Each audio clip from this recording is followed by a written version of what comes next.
नमस्कार, आपने देखना शुरू कर दिया है पीएमपी इंडिया न्यूज झारखंड। इस वक्त की खबर देवघर से। देवघर के होटल मनोरमा के सभागार में प्रदेश प्रवक्ता मिसफिका हसन ने प्रेस कॉन्फ्रेंस कर झारखंड सरकार के द्वारा पेश किए गए बजट को विकास विरोधी बताया। बीजेपी प्रवक्ता मिसफिका हसन ने कहा कि राज्य के वित्त मंत्री रामेश्वर उरांव द्वारा विधानसभा में पेश किए गए बजट किसान विरोधी, आम जन विरोधी है। उन्होंने कहा, चुनाव के समय हेमंत की सरकार ने सालाना 5 लाख बेरोजगार युवाओं को नौकरी देने का वायदा किया, लेकिन उसे अभी तक पूरा नहीं किया गया। वहीं बेरोजगारों को रोजगार भत्ता भी उपलब्ध नहीं करवाया गया। होटल मनोरमा के सभागार में प्रवक्ता मिसफिका हसन ने प्रेस कॉन्फ्रेंस कर यह जानकारी दी।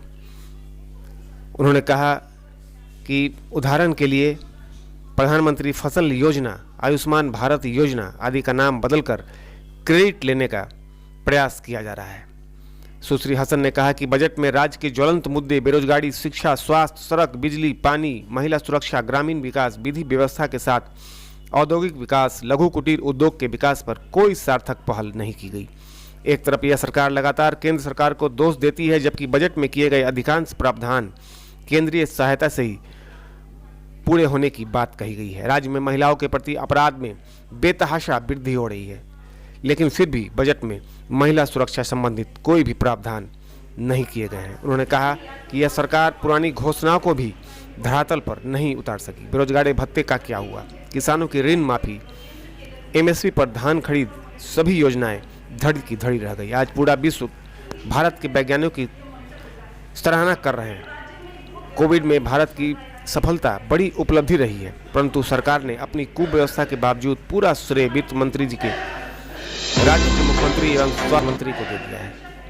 सुश्री हसन ने कहा कि राज्य की जनता जानती है कि 9 महीनों तक गरीबों को मुफ्त चावल प्रति व्यक्ति 5 किलो केंद्र सरकार ने भेजे। यह सरकार तो इसे वितरण की जिम्मेदारी भी सही ढंग से नहीं निभा सकी। कुल मिलाकर उन्होंने झारखंड सरकार द्वारा पेश किए गए बजट को असफल बताया।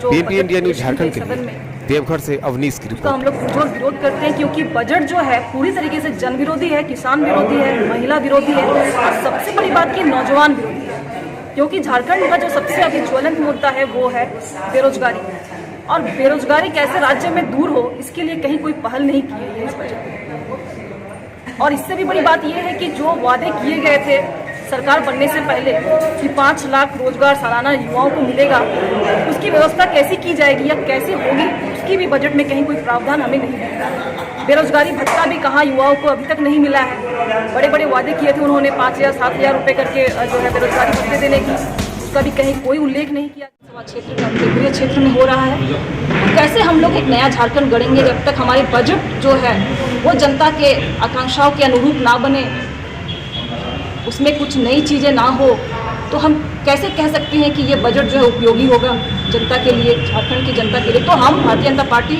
इस बजट को जन विरोधी मानते हैं, किसान विरोधी मानते हैं और सबसे बड़ी बात इसको हम लोग नौजवान विरोधी मानते हैं।